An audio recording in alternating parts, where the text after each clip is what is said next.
Olá, esta é mais uma aula de Cristologia. Quando a gente fala de Cristologia, como já está bem apresentado, nós falamos tanto de quem é Jesus como da obra de Jesus Cristo. Quando nós falamos da obra de Jesus, precisamos entender que muitas vezes há uma distância entre a expectativa que muitos tinham a respeito de Jesus e o que ele plenamente realizou. Assim, da mesma forma, quem é Jesus, havia também uma expectativa de quem seria o Messias e há, de fato, a realidade sobre quem é Jesus Cristo. Muito interessante nós vermos isso nos evangelhos. E o principal evangelho que nós podemos ver isto é o evangelho de Mateus. O evangelho de Mateus começa da seguinte forma: livro da genealogia de Jesus Cristo, filho de Davi, filho de Abraão. Em seguida vem uma lista genealógica no primeiro capítulo de Mateus, que termina dizendo: de sorte que todas as gerações, desde Abraão até Davi, são 14. Desde Davi até o exílio na Babilônia, 14. E desde o exílio na Babilônia até Cristo, 14. 14 é um número muito importante dentro do judaísmo. É o número de Davi. Afinal, é o número simbólico da soma das letras que formam o nome de Davi em hebraico. Cristo é, portanto, plenamente filho de Davi e é também filho de Abraão. Afinal, este é o livro da genealogia de Jesus Cristo, filho de Davi, filho de Abraão. O Evangelho de Mateus, porém, não tem como propósito falar somente isto. Note que é muito importante nós entendermos o Evangelho na sua integralidade, no todo do texto. Apesar do Evangelho de Mateus começar desta forma, ele apresenta com mais profundidade quem realmente é Jesus Cristo.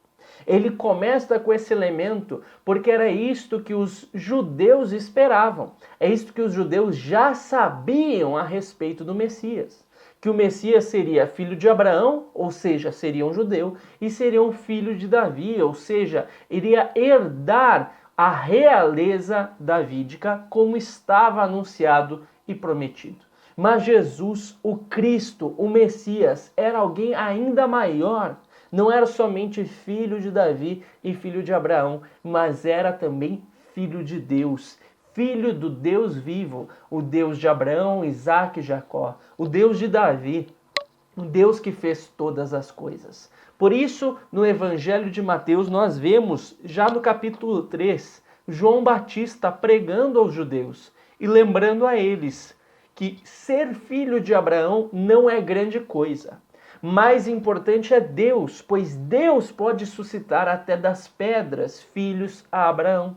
Mais importante do que Abraão é Deus que dá filhos a Abraão.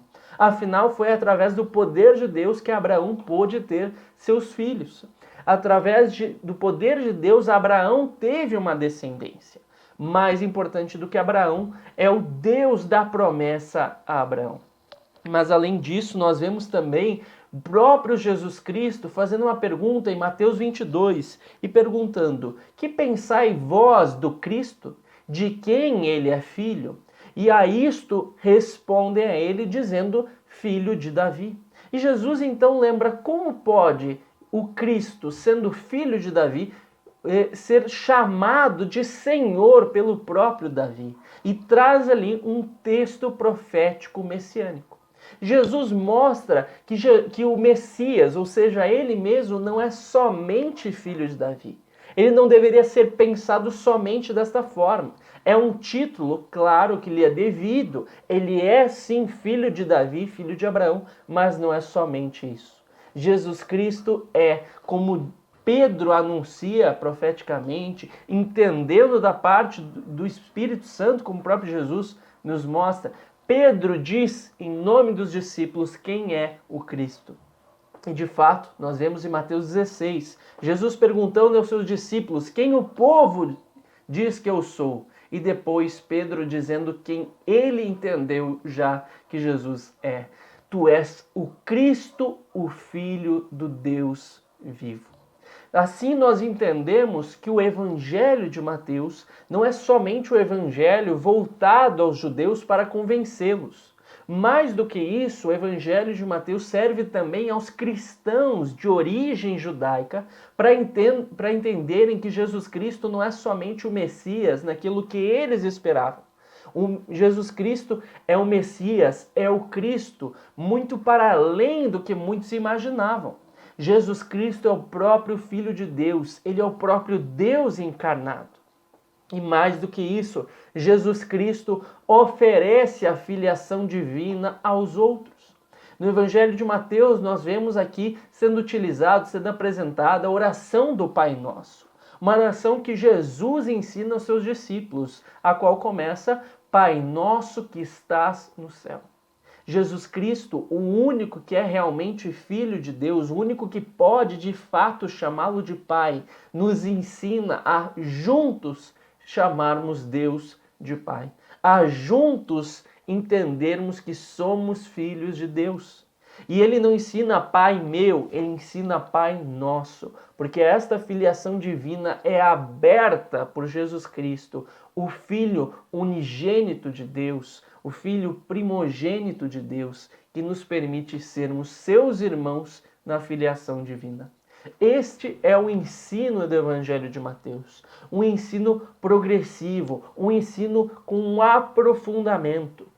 Ele começa lembrando quem é o Cristo, já na expectativa dos judeus.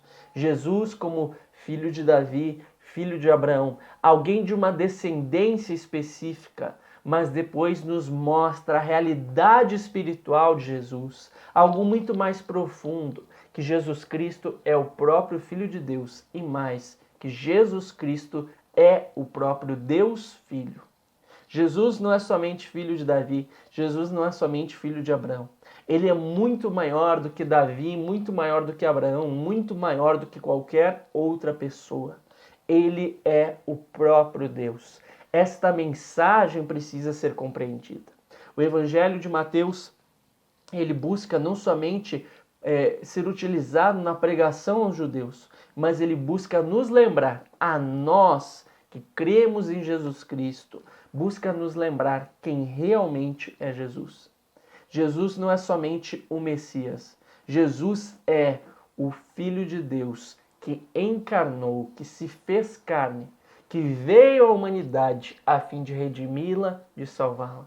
Ele é quem abre as portas do céu. Ele é o verdadeiro Filho de Deus que nos permite chamar a Deus também de Pai.